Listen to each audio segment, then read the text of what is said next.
should we get things started for this evening? First off, thank you so much for coming out. I greatly appreciate you guys being here. Tonight we're going to be talking about blockchain, what it is, how it works, and what it means for all of us. Blockchain is a revolutionary software technique that's just at the cusp of rolling out. So this is a great time for us to be talking. Because if you're interested in knowing what it is, if you're interested in getting involved in it, this is the time. So remember, the internet showed up. Man, if you could have gotten involved in that at the beginning, that would have been great. Facebook showed up. Man, if you could have gotten involved in the beginning of that at the beginning, that would have been fantastic. Guess what? Blockchain's in the process of showing up. Hint, if you'd like to get involved in it, this is the time to do so. So let's talk about what we're going to be doing out tonight. Now, blockchain as a concept has a lot of different moving parts to it. And arguably, we could spend a lot of time talking about it. So I tried to think about what the best way to go through tonight's discussion was. And what I decided to do was present blockchain to you as a three-layer cake. I view you as having three different needs. The first one I like to call, you need to have cocktail party content. So the next time you go to a cocktail party and you bump into somebody and they go, oh, I've heard something about that blockchain thing. You need to have something quickly that you can explain to them that you are the blockchain expert, right?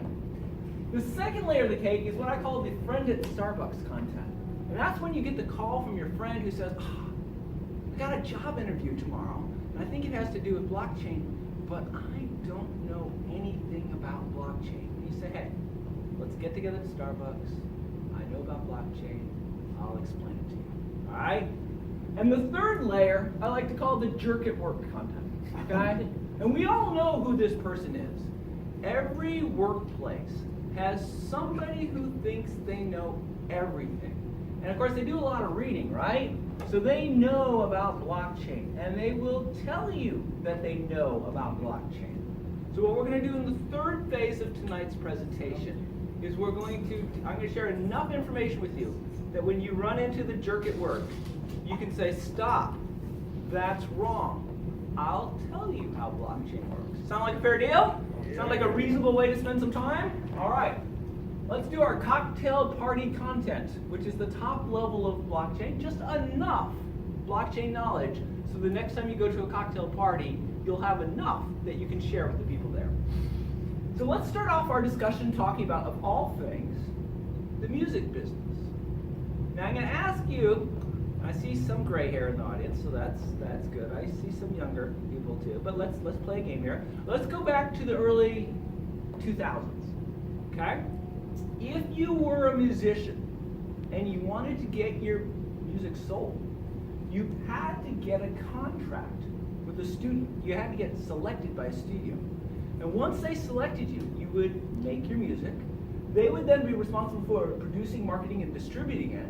And then you and I would go to Best Buy, Walmart, dare I say it, Kmart, and we would buy the LP, the tape, the CD, right? We all did this. In fact, you could go to like IKEA and you could get furniture to hold all your CDs, remember? And then we all had crazy friends who did alphabetizing and arranging by size or genre. Yeah, that's okay. So this was the world of music at the beginning of the 2000s. But something happened. What happened? Internet. Close. It was sort of the internet, but more importantly, it was before Napster. Napster. The young people go, what? The old people go, oh yeah, Napster. So Napster came along. And in case you don't know what Napster is, Napster was just simply a piece of software. So some really bright, smart people with a little bit of larceny in their heart realized that a CD was basically digital music.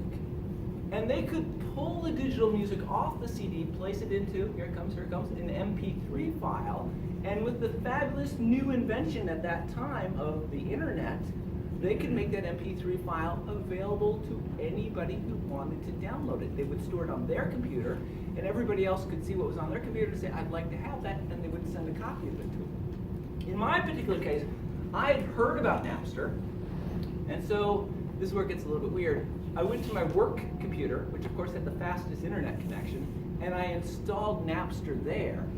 And I can still remember running it for the first time and having it basically show me all the top 40 hits. I went, well, that's sort of interesting. And I clicked on, I apologize, I don't remember, let's say Britney Spears, okay? And it said, great, downloading, and then it was done. I was like, well, I'm not really sure what just happened. Then I took a look at my download files, and there was a file, Britney Spears, MP3. I was like, click, and then Britney Spears started playing out of my computer. And it was at that moment that I had the realization, oh my God, I can download for free literally every song I've ever heard in my entire life. I'm not the smartest tool in the shed, but wow! And I hate to say it, I proceeded to do that. Or like the next week, I must have downloaded like 10 gig of songs. Because it's there, and you're in a candy shop, and wow! But anyway, Napster completely destroyed the record model. Because all of a sudden, what's missing from this picture? The middleman. You don't need the middleman anymore. Musician can make their stuff, Napster will deliver it straight to you. And in fact, it changed the record industry so much that what does the record industry look like today? It looks like this. What do we have? We got Apple Music, we got Spotify, we got Pandora. Who buys music anymore? You just stream it, right? Arguably, because you can get it for free, right? Change happens. So interesting question. How do we sell stuff online today? And this sort of ties into the whole Napster concept. Well, if you have an iPad, you decide to sell it, you're going to sell it for $300. Put it out there, you get a Craigslist ad. Ooh, I got a fabulous one. Put a little snapshot, bam, it's out there. Some guy from New York or someplace far away gets in touch with you and says, hey, I want an iPad, $300 is a fair price, let's do a deal. You say, great. It's the internet. Who knows who this guy is, right? Okay, you have a fundamental problem here. You need somebody else to tell you that he really has $300 to spend on your iPad, right?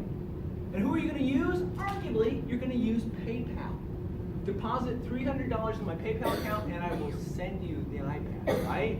So basically, PayPal's being that middleman for you. We can't see the buyer's equivalent of what's called a history of all messages sent. This guy is telling us he has $300.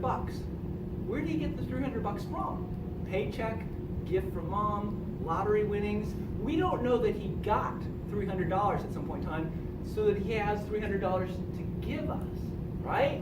So there's starting to be some trust, oh my God, involved in this, right? PayPal acts as a clearinghouse, but PayPal isn't free. Do you know how much PayPal costs? Depends on the type of transaction. It does. We're looking at roughly 2.9%, which is actually pretty steep, all things considered, right? So they're going to skim a little bit off the top each time. So when we go shopping online today, how do we do it? Well, of course we go to Amazon, because everybody goes to Amazon, right? Okay. When we find what we want, we whip out our credit card, okay? And then Amazon ships it to us. What's interesting is the credit card guys are going to charge, basically, Amazon for making that purchase. MasterCard's 1.5%, Discover's 1.56%, American Express is the most expensive at 2.9%, and PayPal's at 2.9%. So what does this mean? Amazon's pretty smart, right? It means everything Amazon sells to us is 3% more expensive than it really needs to be, right? They got to cover this cost, right? They're not going to give this to us for free, right? Middleman, once again, is costing us, in this case, money, right? And so that's expensive. What's interesting is in our lives, there's a lot of middlemen. Payments, money savings, loans, insurance, getting a copy of your birth certificate, getting a driver's license, getting passports, identity cards, etc., etc. There's a lot of places that you can go to get information that holds onto that information and who will charge you for the privilege of giving you your information. What's interesting is all of these middlemen with the arrival of blockchain are eligible to be replaced. So if anybody in the room is thinking about like a career transition, was thinking, easy loan company was the way to go, probably not the best long-term one, okay? Just saying, just saying. All right, so blockchain is the solution. What's the problem? Okay, blockchain solves one and only one problem. Blockchain allows us to sell things online between two people without having to have a third party involved. We don't need a bank, we don't need PayPal, we don't need a trusted source. I can sell to you, and I can have confidence you're going to pay me, and you can have confidence I'm going to give you the item that you're buying. Okay? So blockchain's all about that magic word, trust. Okay, what can blockchain do? The gentleman in the upper right-hand corner is a gentleman by the name of Mark Anderson, and if you don't know who he is, you probably should, because he's famous. Okay? He got his start as a co-author of the very first browser called Mosaic back in the day. He went on to be a founder of a company called Netscape, which back in the day, I date myself here a little bit, was huge. Everybody knew Netscape, okay? And these days he spends his time out in Silicon Valley investing in fabulous and wonderful startup companies. He says practical consequences of blockchain is that for the first time, it gives us a way for one internet user to transfer a unique piece of digital property to another, such that the transfer is guaranteed to be safe, secure, everybody knows that the transaction is taking place, and nobody can challenge the legitimacy of the sale. And this is a big deal. Interesting stuff. He's smart. If he's excited about it, we probably should be excited about it also, right? All right, we're going to go way back in time, back to the 1400s. 1400s, you're probably out in the field, you're harvesting wheat by hand, you're going to be born in the town, live in the town, die in the town, and that's it. That's pretty much all that's going on in your life, okay? You won't go to school, there are no books to read, end of story, right? Your intelligence isn't really developed. Wow, that printing press thing gets invented, woo! All of a sudden reading starts becoming an important thing. Now suddenly you have books. And books could open up ideas in the world, and oh my goodness, your small little town, wherever you happen to be, suddenly became huge because of all these books you have available to you now. 1800s, we had manufacturing companies show up. All of a sudden, we had the ability to get places. We had cars, buses, trucks, boats, all that sort of stuff. We had engines and motors that could take us. So no longer did you have to stay in your little town. Now you could arguably go anywhere in the world that you wanted to. 1900s came along, woo! Facebook, Amazon, Twitter, everything changed, right? The whole online world came to us. Fantastic and wonderful. What's next?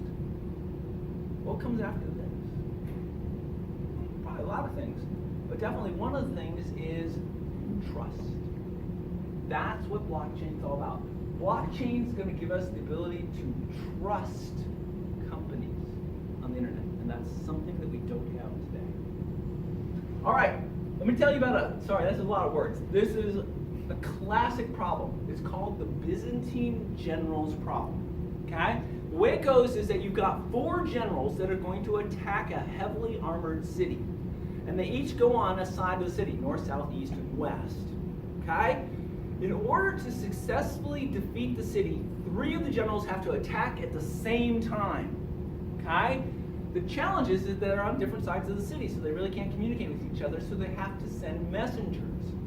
It gets a little bit more complicated because there is the distinct possibility that one of the generals is a traitor. So if you have a message and you say, "We attack at noon," and you send it to the traitorous general, what's he going to do? He's going to sit on it. Or even worse, he's going to pass on, "Hey, we're attacking at 5 o'clock, right? He'll either destroy the message or also pass on a fake message, right? And you have to have 3 of them attack all at the same time. So you have a fundamental communication problem here. How are you going to get all 3 generals who have to attack at the same time to attack at exactly the same time? The only way to overcome the traitorous general is to provide the history of all the messages that have been sent and have some magic way to indicate that they haven't been tampered with, right? Interesting point, that if everybody has all the messages and they have proof that they haven't been tampered with, and then the traitorous general sends, "Oh yeah, let's attack at 5 o'clock, you look at all the messages you have, you look at his message, and you go, "Oh, I know who the traitorous general is," right? So that's called the Byzantine generals problem, and it's a challenge because you can't trust the information that you're getting. So tonight we're going to be talking about something called a ledger. I suspect we've all heard the phrase before. We know what a ledger is, right? One way to think about a ledger, it's a big book. And in that book, you write things. Specifically, you write down when somebody buys something or when somebody sells something. That's all a ledger is, okay? A ledger fulfills two different roles. It serves as a means of providing ownership, which means you take a look at it and see who owns what because it's been written down. And it has to document any transfer of ownership. So I can use a ledger for example, for my car, right? So the dealership would take the ledger and they would write, I sold a car to Jim Evans. So now I'm in the ledger. If I decide to sell my car to Bob, I go back to the ledger and I say, Jim sells car to Bob. Bam. So now the ledger starts to, and if Bob sells it to somebody, we'll make another entry in the ledger. You start to understand the ledger shows basically the history of the car, right? Now when you sell a car, what do you transfer? You transfer the title, right? And arguably, if you take a look at the title of a car, you can tell everybody who has ever owned it, right? So that's one ledger in our lives. Can you think of another ledger in our lives? It's an easy one. Mortgage deed. Mortgage deed, or title to a house. If you ever buy a house, you have to go through a title company. And what the title company is basically doing is confirming that the person who's selling you the house really owns it. Well, I'm just saying that's sort of important, right? Before you give, what, $250,000, $300,000 to somebody, you'd like to make sure they actually have something to sign. All right, so let's buy a house, okay? Yay, this is the house we've decided to buy. By the way, a really nice house, in all honesty. I think we've made a good selection on this one. So if we're gonna buy the house, we're gonna have to have a ledger, okay? Ledger's pretty simple in this case. It's got a sequence number, it's got an action. In this particular case, it was sold to the original owner back in 1976, okay? So we're gonna buy a house, obviously there's a ledger involved. Let's see how this is gonna work out for us. So the ledger is gonna be key to completing the sale of that house. So right off the bat, let's take a look at the ledger for the house. Bam, it's been around for a while. 1976, it was sold to owner number 1. Up in 1989, it was sold to owner number 2. In 1992, sold to owner number 3. And if we buy it 2018, it'll be sold to owner number 4, right? Now, when we're buying a house, we get a copy of the ledger from the title company. Okay? If you've never bought a house, guess what? There's this whole group of people who do title stuff, right? They just give you reams and reams of paper, right? There's a problem with titles, though. It turns out about 30% of them have inaccurate information in it. Really? The answer is yeah. Nobody's perfect. It turns out people who keep track of titles aren't perfect either. So interesting question. Why is the title company involved? Why don't we just have the owner of the house hang on to his title? Hey, I want to buy your house. Cool, no problem. Here's my title. There's a very good reason why we don't do that. We don't trust the bastard, okay? If I had my own title, let's see, 05 there, oops, I failed an inspection. That doesn't make my house look good. So I'm going to get out an eraser and make that one go away. Ah, you want the title? Here's the title. Am I going to be able to tell that he removed something outside the gap there? No, I'm not going to be able to tell, right? I have a fundamental problem here. I can't trust the owner if I'm getting the title from him. Thus, I need the title company. What's even worse than removing something from the title is he could change it, right? So what used to be a failed inspection just became a new chimney. Woo! My house is now worth more. Wait, stop. Well, that doesn't seem right, does it? All right, so that's a little bit crazy. So not only could they screw it up, but they could also change it to make it look better. So we have a fundamental problem here. If the owner is in charge of their title, they're going to have a chance to modify it in a bad way. You're saying, oh, Jim, that can't actually happen, can it? This is Chuck. Chuck's locally. He's like in Pinellas County or something like that. Chuck's a lawyer who represents people who are having their houses foreclosed on. Chuck came up with a novel idea. He decided to go down to the courthouse and tamper with the records of the banks that were foreclosing on people.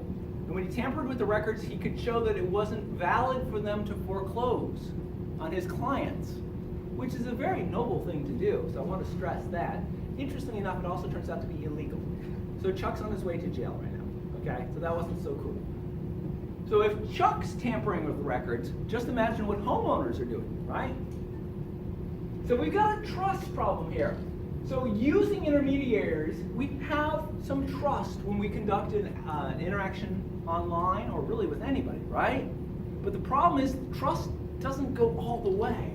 There's a big chunk of what I like to call the trust gap, where you really sort of gotta go with your gut feel. Do I trust this person? Is this really gonna be good? Okay? And that's not good because sometimes we're wrong, right? We trust the wrong person. All right, so how are we going to solve this problem? Blockchain has the answer for you. So you remember what our ledger looked like for our house purchase, right? We got who's doing the action, builder, sequence number 01, what they did, sold it to owner 1, and the year they did it, 1976. I'm going to take all of that information, crunch it down, and make a unique number that reflects that specific information. Name of the builder, 01, name of the owner, number 1, and 1976. Okay, I'm going to make a special number that represents exactly that information. I'm going to call it a key. And I'm going to associate that key with that record. Every blockchain ledger has a unique key associated with it. Every record is written and stamped by the trusted party who wrote that record. What that key means is you can't change anything in that record without making the key not work. If I change 1976 to 1977, all of a sudden when you calculate that key again, you're going to get a different number. It won't match the key. Got it? That key's a magic number. I used all the information in the record to create the key, and if you change anything in the record, you won't be able to calculate and create that key again. And I will be able to detect that you changed something. All right, so that's good for one record. What are we going to do about two records? When we add the second record, owner 02, $20,000 in improvement, 1980, I'm going to calculate a key for that also, with one important addition. I'm also going to use the key for the first transaction as part of my calculation of the second key. What does that mean? Well, it means you can't change anything in the second record or else I'll catch you. But you also can't change anything in the first record or I'm going to catch you.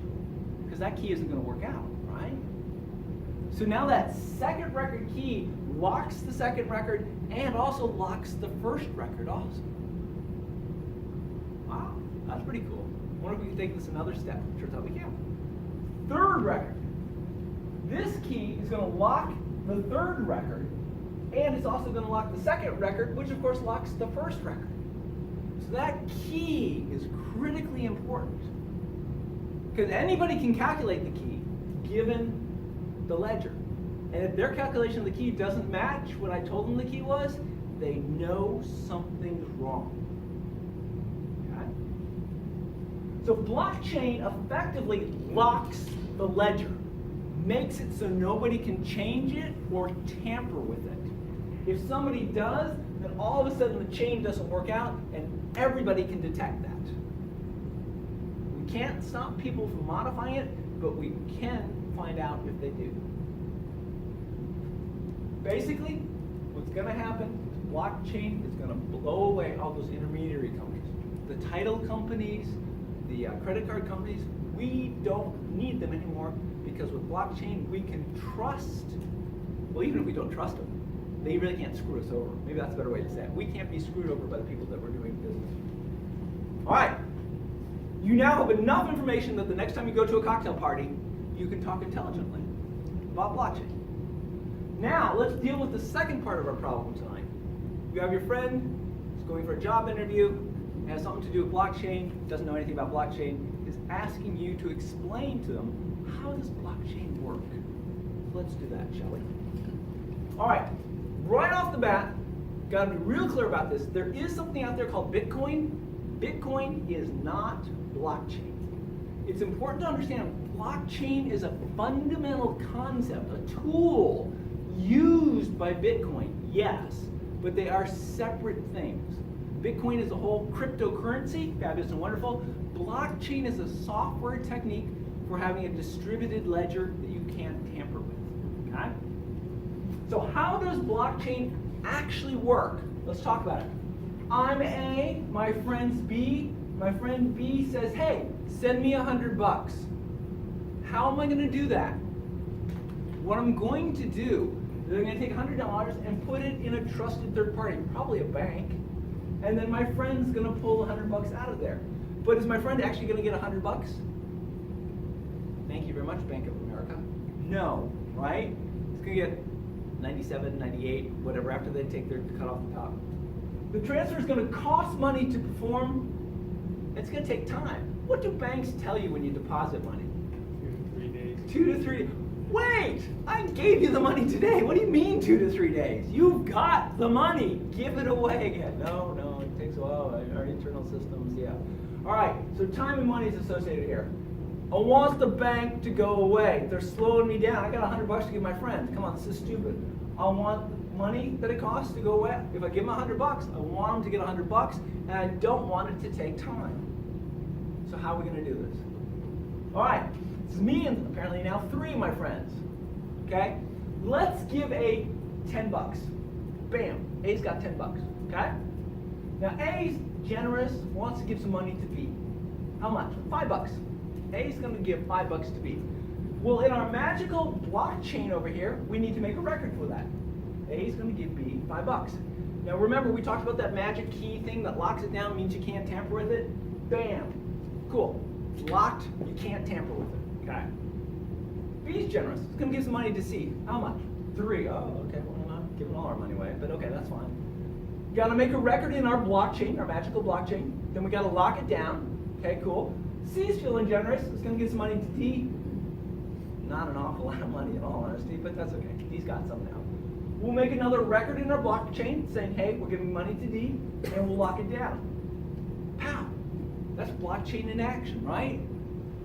This is all fine until A says, hey, I'd like to give some money to D. Cool. How much money are you going to give to D? I'd like to give $15 to D. Quick question. Does A have 15? I think it's really kind that you're going to give 15 that you don't have, right? So A's going to say, oh, look, I'm going to add another record to the blockchain. Now, everybody knows how much money A has, right? We know, because I can look over here in the blockchain, right? A started with 10 and gave away 5. I got news for you, A got 15, right? So what we're going to say is, no, we're not going to authorize that transaction. And in fact, guess what? We're not going to add your record to the blockchain because it's not a valid record. Make sense? Okay. The problem with this is a centralized blockchain. So it's somewhere, and everyone goes and looks at it and goes, oh, that's what's going on. That's not the way it works in the real world of blockchain. In blockchain, the real world, it's distributed. It's not in a single place. Everybody has a copy of the blockchain. Okay? Which also means you have to coordinate all those different copies and make sure they're all saying the same sort of thing. So in this one, A has a copy of it and C has a copy of it. Okay?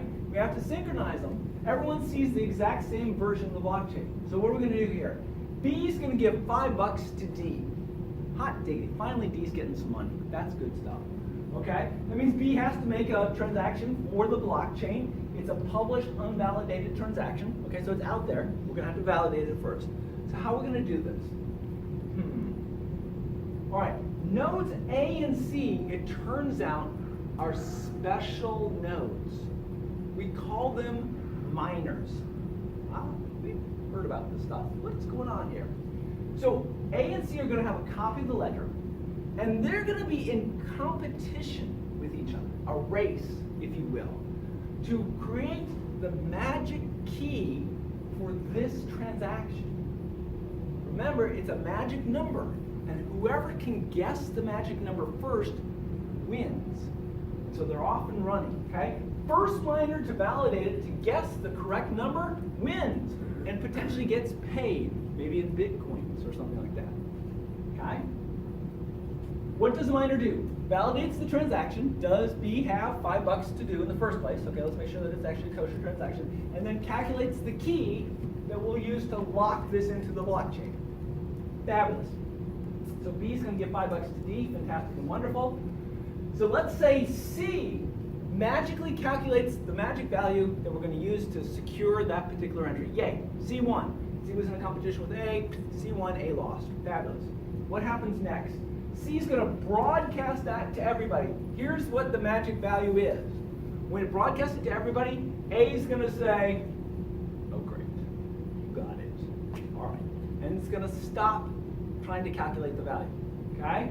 The next step is that A will then add B, $75 to D to its copy of the blockchain, and B is going to do exactly the same thing, so they're perfectly in sync. Make sense? Okay, quick overview of what we just did. Blockchain is not Bitcoin. We'll cover that right off the bat. Based on a basic principle, the ledger is open and public. Everybody can see everything that there is in the ledger. There are no secrets here. Everyone can see all the transactions, and arguably everybody can validate them. Everyone can calculate the secret key and make sure this is a valid transaction. The ledger is distributed and exists in many nodes. It removes the dependency on any third parties. I don't have to go, hey, MasterCard, how much is my balance, or anything like that, right? Miners are special nodes in the network whose role is to validate transactions and then add them to the ledger. And the economic incentive for miners is we'll give you cash if you come up with the secret money. Secret number. All right, now you're done with your Starbucks.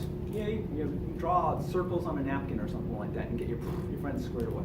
Distributed ledger, you got miners, you got distributed blockchain, everything's getting secured. If somebody tries to do something they shouldn't, you'll call them out on it and you won't actually secure it. Bam! All right, last part, detailed part of our presentation tonight is actually understanding enough so when you bump into that jerk at the work, you can actually tell them, hey, listen, I know how blockchain works and you're wrong, okay?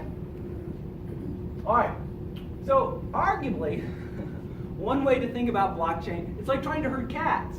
Why do we say that? Well, it's a purely distributed peer-to-peer system. There is no central control and there is no coordination, which is a fancy way of saying nobody's in charge. And yet we're trying to secure transactions on the internet. Oh yeah, this is a recipe for failure right here, right? All right, so let's see how we're going to go about doing this. Blockchain's really all about trust and integrity, okay? So trust is the firm belief of people, you and me, that people are telling us the truth, okay? Integrity, interestingly enough, is our belief that a system that we're using works correctly. So every time you go to the bank and use the ATM machine, do the right thing. It's going to look at your checking account. It's going to see if you have the money. It's going to give you money. And it's probably going to take, debt your account, right? So you have faith that your ATM machine is going to work correctly. Trust is something that we give in advance. If somebody shows us that they're not trustworthy, then our belief in the trust in them goes down. Integrity is needed in order for us to have our expectations of something met and to reinforce our trust in the systems that we use. Blockchain has a core problem. The core problem is to be solved by blockchain is achieving and maintaining integrity in a purely distributed peer system that consists of unknown number of peers. We don't know how many people are participating. And arguably, we can't trust any of the people who are participating. Dang. Basically, this is the Byzantine general problem all over again. Here's an initial definition of blockchain. The blockchain is a distributed peer-to-peer system of ledgers. We talked about what ledgers were, right? It utilizes a software unit that consists of an algorithm together with cryptographic and security technologies in order to achieve and maintain its integrity. This is all software. This is just software we're using to make sure that we have a distributed ledger that everybody can believe. I don't like this one very much because I picture myself in this situation and I'm like, oh, I'd be so screwed, basically. So picture this for a moment. You're getting ready to go off to work, you grab a bag, you take an apple, drop it in the bag, you're heading off to work, you're like, man, this isn't gonna be enough for lunch. I can get a sandwich. You stop in at some shop someplace, grab a sandwich, go up to check out, and the guy behind the counter looks in your bag, sees that you have an apple, and they sell that type of apple at the store. So where'd the apple come from? Did you bring it, or did you just steal it? I'm thinking, yeah, I got nothing to stand on. You're sort of screwed at that one, right? Which brings up a fascinating question about ownership, something we don't really think about very much. So what is ownership? Well, there's three parts to it. First off, who is the owner? Okay? Second part is fairly obvious too. Like, what are we talking about being owned? What is the thing that's being owned? And the third part is potentially the most important. How can we determine that the person who claims to be the owner really, truly does own that thing? Let's talk about how blockchain works. Of course, it all starts with Bitcoin.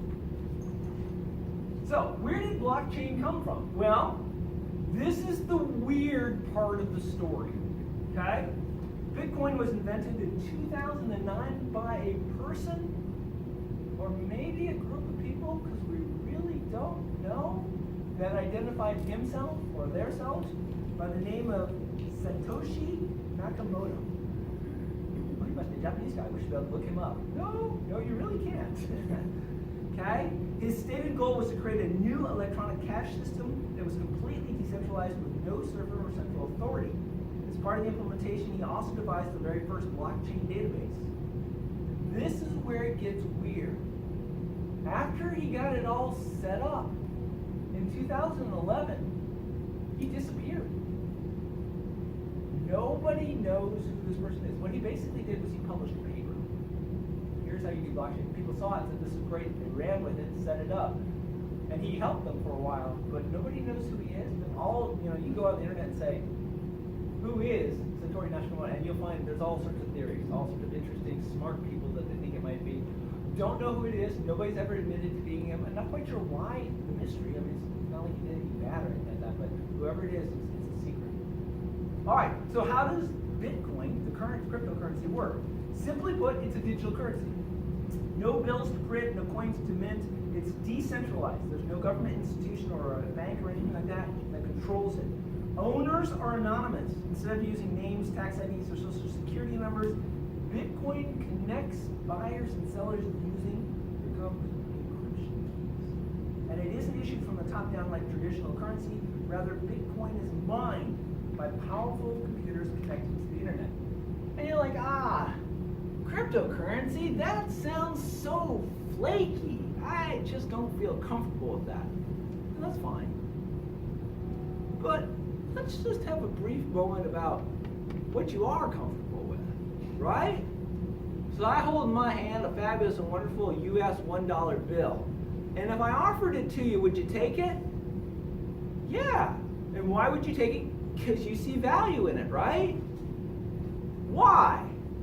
Is it the fabulous paper that it's printed on? Is it the rich inks that it's printed with? Is it because you could go trade it for something? The answer is no. So I don't know how much you know about the US currency system, but back in the day, every single dollar was backed by gold.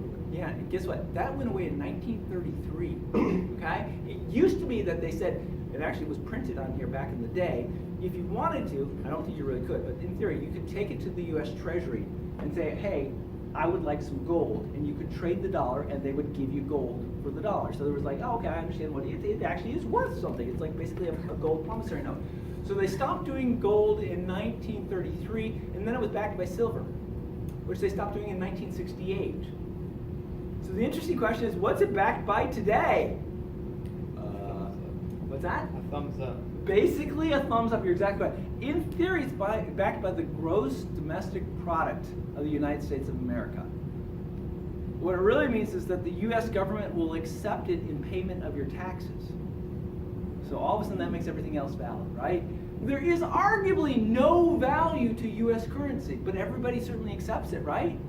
So these cryptocurrencies, which are weird and strange also, no question about that whatsoever, they're sort of based on the same thing, which is basically faith. If somebody's willing to, I would like to have a new TV. How much is it? It's like 3 Bitcoins. Okay, so here's 3 Bitcoins. Cool. You can walk out of my shop with the TV. Hot diggity. It really does have value, right? So, if Bitcoins aren't coming down from some magical Bitcoin factory, something like that, where do they come from? You have to mine them. Okay, how do you mine a Bitcoin? Basically, this is actually sort of interesting too. A person or a bunch of folks mine Bitcoins by doing a combination of advanced math and good record keeping. You have to, oh wait, I think I must be going off.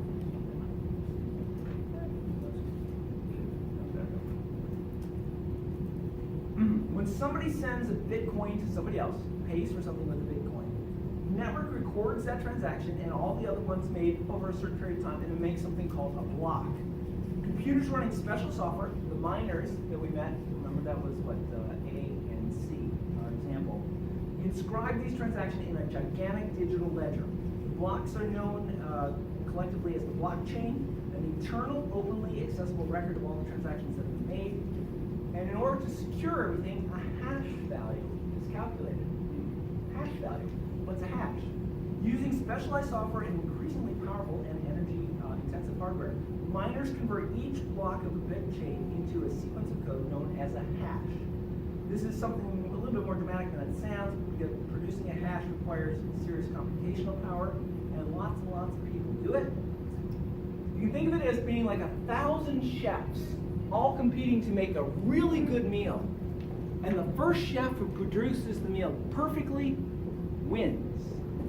What's interesting is this calculation of this magical hash value, because you get rewarded for coming up with the value, it's a business. And people are setting up complete data centers to do nothing but calculate Bitcoin hash values. And what they're discovering is when you have 100, 200, or 1,000 computers working, solving math problems, and you guess it correctly sometimes and sometimes you don't, your finances are sort of interesting on that, right? You obviously have an expense buying the computers, running the computers. A huge one is electricity, okay? And you have to calculate enough coins to make the whole thing worthwhile. So it's an interesting, so they're setting up a lot of these in China, but what's interesting is they're setting up a lot of them in places like Iceland. And in Iceland, it turns out it's cold. So they can keep the data center really cold, really cheaply, right? So their energy cost is real low. So Iceland all of a sudden is becoming a Bitcoin mining center of the world. Go figure. All right, what can I do if I have a hash? So when a new hash is generated, it's placed at the end of a blockchain, which is then publicly updated and propagated. Remember, it's going to lock in that block and indicate that people can't tamper with it. For his or her trouble, the miner currently gets 12.5 Bitcoins, which as of February of 2018 was worth roughly $100,000. You gotta be a little careful with that. Bitcoin values go up and go down. Probably worth more than $100,000 at certain times, and a lot less at other points. Note that the amount of awarded Bitcoins decreases over time, according to how the whole Bitcoin system is set up. What determines the value of a Bitcoin? Well, ultimately, a Bitcoin's just like a stock certificate, right? It's worth basically what other people are willing to pay for it. The protocol established by the guy who set up Bitcoin indicates that there's only 21 million Bitcoins to be mined. And as of right now, about 12 million of them have been mined. We're about halfway through, basically. Without a government or central authority at the helm controlling a supply and value is completely open to interpretation. And the process of price discovery has a great deal of speculation in it. Do not mortgage your house and go buy Bitcoins. It's probably the best, not the best. I'm sorry, we have a CPA here, so I'll defer, but I'm thinking it might not be really the best overall I won't give advice on that. Okay, all right. Wise move. All right, let's talk about this blockchain thing. So how can we determine if somebody owns something? An interesting question, right? So you believe you own things, right? What do you own? A car, maybe a house, the clothes you're wearing right now, maybe a TV, some food. You know, what do you actually own? And how could you prove that you owned it? Oh, God, really? Do I have to do this? Yes. Well, one thing you could do is you could list all your possessions, and then become really sad when you look at how short that list is and go, wow, I really don't own that much stuff. Dang. Okay, that's one way. An alternative and much more complicated way is you can have a list of where everything that you owned came from. How did you get the stuff that you have? Amazon, Walmart, right? Okay, where did it all come from? Every transfer of ownership is described by the transaction data that clearly point out which owner hands off to ownership of what and to whom and at what time. History of all this transaction data would become an audit trail. Is that your car? Yes, I can show you who sold it to me. Is that your house? Yes, I can show you who sold it to me. Is that your television? Yes. I mean, ultimately, I guess it's sort of the receipt, right? This is who sold it to me, right? That's how we can prove ownership. We can use blockchain to remember those transfers we just talked about. Blockchain maintains a whole history of all transactions that have ever happened by storing it on the blockchain. Any transaction that's not part of a blockchain never happened. Good. Okay, that works. Hence, adding transaction data to the blockchain data structure means that this transaction happened, and thus we have to be very careful about who we let add things to the blockchain, right? You can't just have people going in there willy-nilly. All right, so it's seeming like identity starts to become important. So how are we going to figure out this identity thing as it relates to blockchain? Well, how do we do it in terms of people? Well, fingerprints, right? We've all seen CSI. Commit a crime, the guy show up with that dark dust stuff, and they sprinkle it all over the place, and who knows how it eventually gets cleaned up, but they find fingerprints. If they find your fingerprints, you're going to jail, right? All right, well, if that's how we do it for people, maybe we can do the same thing with data. Okay? We need a digital equivalent to fingerprints, and good news, it exists. The concept's called a cryptographic hash value. Blockchain uses a lot of them. Okay? In a distributed peer-to-peer system, you'll deal with a huge amount of transaction data. As a result, you need to identify the data uniquely and compare it as quickly and as easily as possible. And so the goal is to identify transaction data and possibly any kind of data uniquely by their digital fingerprint. So how does a hash function work? Okay, it's actually really, really simple. I'm going to take whatever information I have, a blockchain, a letter from my mom, a contract for a house, and I'm going to drop it into my hash function. And it's going to spin around, and out the bottom of it, it's going to drop a hash value of a fixed length. And that hash value is going to say, as long as you put in the same thing at the top, you will always get the same thing out on the bottom. If you make any changes to the thing at the top, you will get a different value out from the bottom. So that hash value is uniquely linked to what you put into it. As an example, if I took an encyclopedia and I dropped it into the hash machine, I would get, let's just say, this hash value.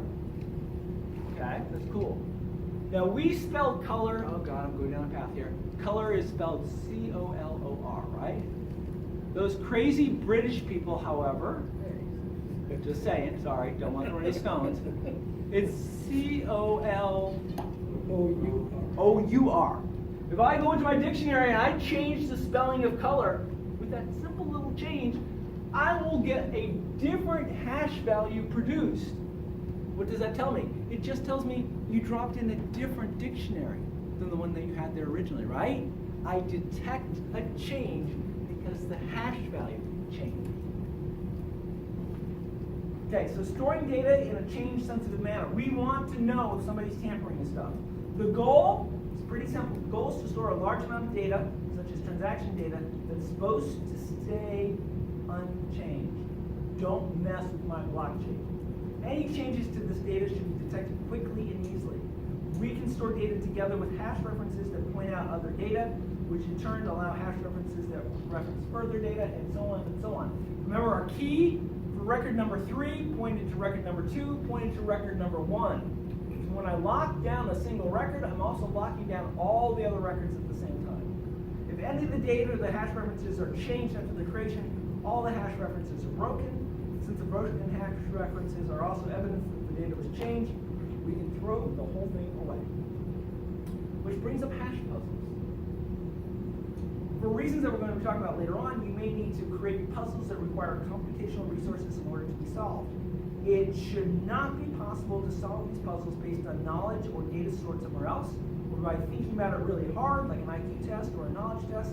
The only way to solve these puzzles is by sheer computational power, hard computational work. Now, in the upper right-hand corner of this picture is a combo lock. If I handed you a combo lock right now, could you open it? Eventually. Ah. How many numbers are there in a traditional combination lock?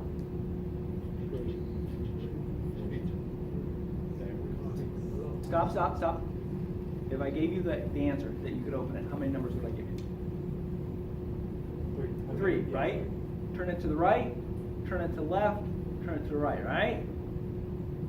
So if I gave you one that you don't know about, what are you going to do? What's the first number you're going to do? 0, 0, 0. Dang. What's the next one? 0, 0, 1. All right, we're going to be here for a while, right? Because the numbers are always like 23, 14, 33 or something. Well, you know, they're always goofy things like that. There's no magic way to solve the combination lock, is there? The only way you can crack that combination lock is to do what? Try every number, right? If I gave you a big fancy computer, could you try every number? Is it going to take a while? Okay. How if I have a combination lock with 256 numbers you have to guess? Is that going to take longer? How about 1024? Okay, you're starting to get the gist of what's going on here. The crypto locks that we use in blockchain are really hard to calculate. They're not possible by any stretch, but it's going to take a computer a while to come up with that value. Yeah. You might guess it on the first try. Always possible. Probably not, though. That's why people are setting up data centers filled with computers.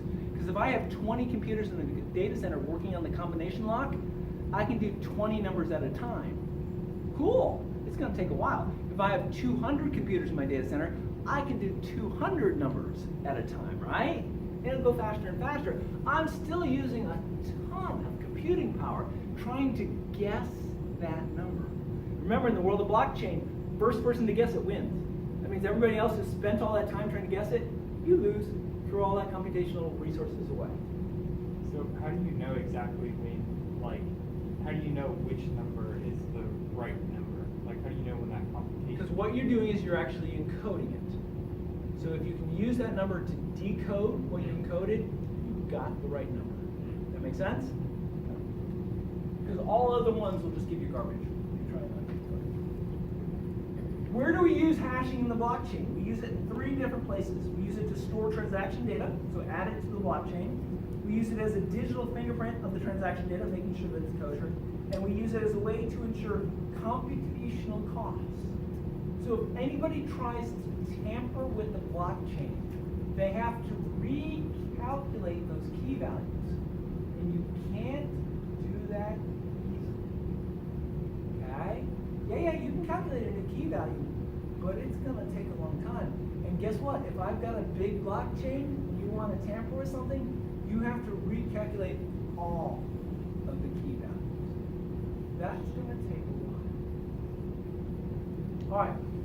A key thing with the blockchain is that, for example, in the terms of Bitcoin, I have so many Bitcoins, quote, quote, in my account that have been given to me. And blockchain remembers how many Bitcoins I've been given. Fabulous. That's wonderful. I would prefer that nobody else be able to give my Bitcoins away. I don't want anybody to be able to add to the blockchain. Jim decided to give 100 Bitcoins to Bob. No, I didn't. Stop. So what that means is my user account is very important. If I authorize it, yes, do it. If somebody else authorizes it for me, no. Don't let them do that. Okay? So your user account, we want to think about it sort of like being a mailbox. Mailboxes, you don't think about them that often, but like the one on picture there, it's pretty easy to put mail into a mailbox. It's extraordinarily hard to get the mail back out if you screwed up and didn't mean to mail it, right? The only person who can get mail out of that, in theory, is the mailman who comes along with the key, pops it open, and can take the mail out, right? So the owner of the mailbox can get all the information out of it, but anybody can put mail into it, right? And that's the key as to what goes on in blockchain. The goal of identity management in blockchain has to do with identifying owners and property, how many bitcoins I own, for example, uniquely, and to ensure that only the lawful owner, me, can access his or her own property. It's not desirable for everyone to be able to access the property assigned to the account managed by blockchain. Don't mess with my checking account, basically. The challenge of the blockchain is to protect the property assigned to the accounts without restricting the open architecture of the distributed system. Remember, blockchain, everybody has a copy of it. Everybody has basically a copy of my checking account. And I don't want them to tamper with it. The idea is to treat accounts like mailboxes. Everybody can transfer property to it, but only the owner of the account can access things that are collected inside of it. Anybody can give me bitcoins. Feel free, send me a bitcoin. Send me 10, 20, 100 bitcoins. Fabulous, give them to me. But I'm the only one who can give my bitcoins away. That's the key. So how are we going to do this? Good news! It's all about cryptography. Okay. The major idea of cryptography is to protect the data from being accessed by unauthorized people. The digital equivalent to closing a lock is encryption. The digital equivalent of undoing or opening a lock is considered to be decryption. Encrypted data is called ciphertext. Decrypted ciphertext is identical to the original data that has been encrypted. So if I have the phrase, hello world, if I encrypt it, it's garbage. Nobody can read it, right? If I decrypt it, bam, I've got hello world back again.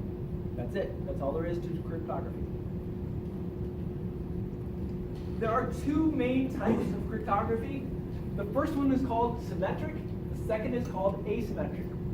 Symmetric cryptography consists of me giving you a key. I'm going to keep the exact same key. You're going to use that magic key to encrypt whatever you send to me, and it'll turn into garbage. I will use my key, which is the same one you use, to decrypt what you sent me, and I'll be able to read what you sent me. Pretty simple stuff, right? It turns out that the browser that you have at home, when you connect to a site, a website in SSL mode, secure mode, it's using symmetric encryption. Your browser uses the same key that the server that you're talking to, so you encrypt it, it's able to de-encrypt it. So you use this already. Asymmetric encryption is where things get a little bit weird here, okay? What's going to happen in asymmetric cryptography, it always uses two complementary keys. But there's a little trick to this. Ciphertext created with one of these keys can only be decrypted with the other key. Okay? And vice versa. The trick to asymmetric cryptography is that you can never decrypt ciphertext with the key that was used to create it. The two keys allow you to separate groups of people who are able to ciphertext, turn it into code, and those who can decrypt it. How does this work in the real world? Interesting enough, use both of the keys. You give two keys specific names in order to highlight each one's rules. We call one the private key, and we call the other one the public key. Okay? The public key is given to everybody. You want to know what my public key is? Here, I'll write it down. I'll send it to you an email. No problem. Here's my public key. Okay? Regardless of their trustworthiness, anybody can have a copy of the public key. The private key is kept safe and coincidentally private. Okay? Public to private encryption works because everyone can create ciphertext with the public key, but only the owner of the private key can decrypt that text. Everybody can send me bitcoins. Decrypt it using my public key. No problem. Go for it. Ooh, good to go. I'm the only one who can decrypt it using my private key. Identifying accounts. The blockchain uses asymmetric cryptography in order to achieve two separate goals: identifying accounts and authorizing transactions. The blockchain needs to identify users or user accounts, respectively, in order to maintain the mapping between the owner and the property. Account numbers in the blockchains are actually public cryptography keys. Your checking account number is your public key. Hence, transaction data uses public cryptography keys for identifying the accounts involved in the transfer of ownership. So if I'm sending 10 Bitcoin to somebody else, I'll use the account number as the public key to encrypt that transaction, send it over, and then that person will use their private to decrypt the transaction. In this regard, blockchain treats a user account similar to a mailbox. They have a publicly known address, and everybody is able to send messages to them. Authorizing transactions has a goal. The goal is that it is important to ensure that only the owner of an account can transfer the property associated to other accounts. You can't take my Bitcoins and send it to somebody else just because you want to. Every attempt to access an account and its associated property by any person other than the lawful owner should be identified as unauthorized and rejected. You can try and transfer my stuff to somebody else, but it should not actually work out. The challenge is that the peer-to-peer system under consideration is number one, open to everybody, and everyone can create transactions and can submit them to the system. So although you're not supposed to be able to take stuff out of my checking account, you can certainly tell it, oh yeah, Jim would like to send 100 Bitcoin to somebody. You can submit that as a transaction. Hopefully it's going to fail, right? Transaction data are the foundation of describing and clarifying ownership. Only the lawful owner of an account should be able to transfer property or ownership rights to somebody else, and the challenge of blockchain is to maintain its openness while restricting the transfer of ownership to only the lawful owner, me, because it's my checking account. Getting it? Okay. Authorizing transactions on a blockchain. The main idea is ensuring that only the lawful owner can transfer ownership to utilize digital security measures that are equivalent to handwritten signatures. So when we, hey, I find this to be sort of amusing. We have younger people in the audience. We used to use things called checks. I'm not sure if you're really familiar with what they are, but we'd write on a scrap of paper, I'd like to give some money to somebody, and then we'd sign it, and it would be a valid check. We don't do that anymore, but that's how we used to do things. We would like to be able to do the same thing in the digital world, right? I will send you 100 Bitcoins. Allow me to sign that transaction so that you actually know it's valid. I said do this. Okay, well, that's valid. What we're going to need to do is come up with a way to do digital signatures. Okay? Digital signatures are equivalent, of course, to handwritten signatures. It's my signature. It means that I actually validated this transaction. There's three major elements to every digital signature. We have to create the signature, we have to verify the data by using the signature, and we have to identify fraud if somebody tries to use my name without my permission. So let's see how we're going to do this. So let's create a signature. Pretty simple stuff, actually. So I'm going to have some sort of signature. Hello world, or maybe my name, Jim Anderson. Okay? What I'm going to do is I'm going to create a hash, just a generic hash. I'm going to take that, put it into a hashing function, and come up with this mystery number. Okay, sounds good. I'm going to encrypt that hash using my private key. Nobody else knows what this key is, only me. And it's going to produce garbage text. So I'm going to take probably my name and the garbage text, put these together, that's my signature. If I send you something and it has that, you know it came from me. Okay? Well, how do you know it came from me? Good question. That's how it works. You get this, my signature and this garbage. You use my public key. And you take the garbage and you turn it into a hash value. Okay. You take my signature, you turn it into a hash value. If these two hash values are the same, good news, I actually signed this transaction. It really is from me. Of course, in the world in which we live, there are bad people, and bad people try to do bad things. So what would that look like? Somebody tampers with my signature, makes a change to it. Right? What's going to happen is that when they make a hash value here of that, and you decrypt it, you're going to get a different value. When you do a hash of that, they're not going to line up. And you're going to say, I don't know who sent this to me, but it wasn't Jim. It's not signed.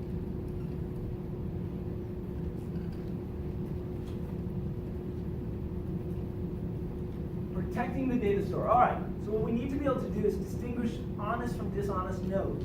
Remember, everybody can participate in this blockchain thing. Some people are good, some people are bad, right? In order to protect the history of the transactions from being manipulated by a bad person, we want to prevent anybody from manipulating the history. The first place. If nobody can change the history of transaction data, regardless of whether or not they're honest or dishonest, then we don't have to worry about them, right? Hence, making the history of transaction file unchangeable in the first place would solve the problem. You can't tamper with it. I don't have to worry about you tampering with it. The system can stay open to everybody and nobody has to worry about it if nobody's messing with it. There's a fancy word for this. We call it immutability. Okay? Immutability means that something cannot be changed. Data that are immutable cannot be changed once they've been created or written. For this reason, these data is called read-only data. If we're going to make the history of transaction data immutable, it has to have three elements to it. The first is that the storing of the transaction data has to be done in a way that even the smallest manipulation of the content stands out and becomes noticeable. And since we have our key values, you change anything in there, and that key value is going to change, and we're going to flag it, right? Enforcing that embedding of manipulation in the transaction history requires a rewriting a huge part of it. Could I make a change to a blockchain? Yes, you certainly could. Could I recalculate all those key values? Yes, you certainly could. Would it take a month of Sundays to do? Yes, it would. Too much effort to go to recalculate all those values to make it worthwhile to tamper with the blockchain. Also, if I'm adding more stuff to it all the time, you're sort of screwed, right? You know. So, anyway. Making, adding, and writing and rewriting data to the history is computationally expensive. So why does all of this work? Well, the blockchain data structure makes any change of its data stand out due to the fragility of the hash references with respect to the changes to the data being referred to. This causes the need to rewrite all of the blocks that are affected by manipulation, which can be an awful lot. The hash puzzle causes costs for every block that needs to be rewritten in the course of embedding and manipulation. The accumulated cost of rewriting all that blockchain data in the course of embedding and manipulation makes it unattractive to manipulate the transaction in the first place. As a result, the blockchain data structure becomes an immutable, append-only data store. So real-world blockchains. Blockchain applications in the real world rarely utilize a constant difficulty level for all the blocks that have to be calculated. Instead, they typically utilize a dynamic difficulty level based on the speed at which new blocks are being added. And this ensures that the time needed to solve the hash puzzle stays at a level that prevents nodes from manipulating the history of transaction data while the actual computational effort may increase. So they're playing games and making it even harder to tamper with, basically. So what does dishonest behavior look like? If you're a bad node, what are you doing? You're submitting transactions by pretending to be somebody else, okay? You're accepting invalid transaction data or blocks. You're trying to overwhelm a node with so many transaction data with the goal of making it crash. You're refusing to process certain transaction data, and you're refusing to forward information. The most important weapon of blockchain against dishonest nodes is the power of the honest majority. There's a lot of people who have the correct version of the blockchain and the efforts of reward and punishment. If you're doing bad things, you're not going to be earning any dividends. All right, you're now equipped to deal with the jerk at work. But wait, there's always a little bit more, right? So, what is the future of this fabulous new technology that we call blockchain? Now, I get it, so it's a distributed ledger, a lot of people do this stuff. How could I use this technology, you're asking? Yeah, that's a valid question. So let's see. Monitoring a fish supply. How would that actually work? Good question. Okay. So what is it? 20 to 30% of the seafood sold in the U.S. is caught illegally. Okay. Blockchain technology could help to ensure the fishing industry is legally compliant. Okay. Let you know where that fish that you're going to eat tonight for dinner was actually caught. A blockchain system would allow everybody involved in the supply chain, including those who sell fishing supplies, fishing companies, fishmongers, and customers, to give access to information about where a fish came from. According to market research company CB Insights, shoppers eventually will be able to scan a QR code on a package to confirm that they're buying legally caught tuna and whether it was sustainable, eco-friendly practices were being used. Right? So you can know a little bit more about where your food comes from. Copyrights. Obviously, we know about illegally sharing music and images on the internet. Under U.S. law, basically the people who made it have exclusive right to it. Commercial use of the works without permission is called copyright infringement. By using blockchain-based platform, a photographer, a photographer could upload his images, and the ledger would establish he owns the image that he uploads, and then it could crawl the internet looking for people who were actually violating his copyright. Tracking guns. Blockchain system could help track gun ownership from the manufacturer to the purchaser. The system would store the buyer's information, including previous gun purchases and background checks. The ledger would be accessible to gun shops and to regulators. And in the future, it might be possible to link names to the U.S. no-fly list. People who can't get on a plane, perhaps, should not be permitted to fly. Of course, we could store our identity on a blockchain. What is your identity made up of? What, a driver's license, birth certificate, passport? Take all that stuff, stick it together into a blockchain that can't be changed. And all of a sudden, you have a fairly secure way to identify who you are and what you do. Hiring and rehiring of employees. I like this one. 58% of employers have caught a lie on a resume. Whoops, sorry about that. So yeah, so if you used a blockchain, you could probably ensure somebody had actually worked someplace that they've been. Perhaps they've worked there for as long as they said they've been there, and maybe even they developed the skills that they claim to have. This would be incredibly valuable for the actual suppliers. All right, so here you go. I'm going to give you a couple of freebies. So you want to become a millionaire? You got it tonight. I gave you the insight that you needed. Here you go. Okay. So how could you apply blockchain to make millions? One opportunity. So we know about Airbnb, right? It gives you an opportunity to rent out your house to people who come. So that was wonderful and stuff like that. The challenge is that if you're looking for a place to rent, you'd like to find a nice place that other people have stayed at and had a good time. The challenge with that, of course, is that the owner could always put in a review of their place. It's great. It's wonderful. People owning it are great. Right? So you can never really quite trust the reviews that have been done for a site. Man, doesn't that just seem like it's itching for a blockchain solution? You could create a blockchain that would contain such information as how long somebody stayed there, how many times you've been there, is it a good rental, are the people renting it are trustworthy, would you stay here again? Maybe everybody who participates in Airbnb, create a blockchain for them so you can tell where they have been, all the different places that they've stayed over time. And then you could probably just do a scan and see who stayed at the location that I'm thinking and make sure I correlate what their actual review of it is. And I know that they were actually there. So I know that the review is a legit review. Just saying, $1 million idea. You got it here tonight, okay? But wait, there's more.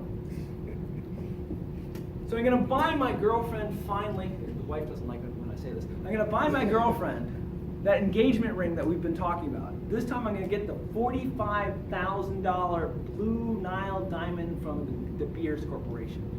And I go down on one knee and I present it to her and she says to me, whoa, is that like a conflict diamond? No. Damn it, really?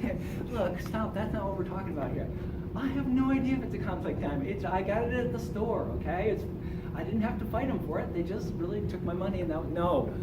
So conflict diamonds come from parts of the world where there's like a lot of fighting going on and people say, whoa, I don't want any conflict diamonds because I feel that I'm supporting the fighting that's going on and that's a bad thing. So you'd like to know where your diamond came from and you'd like to know that it's not a conflict diamond. How can you do that?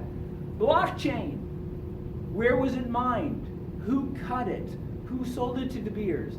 How did De Beers get it to wherever you bought it from? Who sold it to you tonight? And now you're the owner of it. You have basically a whole blockchain of where it started and how it got to you, and you have confirmation. Baby, honest, okay? We're doing an engagement thing here, right? It's not a conflict diamond, right? There you go. Now, if I've got you excited about blockchain and you say, fantastic, I can do this blockchain. Jim, it was a great presentation. I think it seems pretty basically fundamental. I can do it. I'm going to make my own blockchain application. First off, congratulations. Go for it. There's a platform out there called Ethereum, okay? Which is basically a blockchain platform. It's all the tools you need to create your own blockchain. So if you go out and check them out, they got the tools for you, they got the platform for you. You can create your blockchain system on top of them, and they've done all the tricky math and computation and record-keeping stuff for you. You can just build on top of them and present the world with your $1 million idea. How cool would that be? Pretty cool. All right. All right. Since we're at the tail end, With a little luck tonight, I've been able to present you with the information that you needed to do well at a cocktail party, to help your friend out at Starbucks, and to look at the jerk at work and say, no, that's not how hash values work. Allow me to explain to you in excruciating detail how they really work. All right? Do you have any questions? All right. Thank you so much for coming out.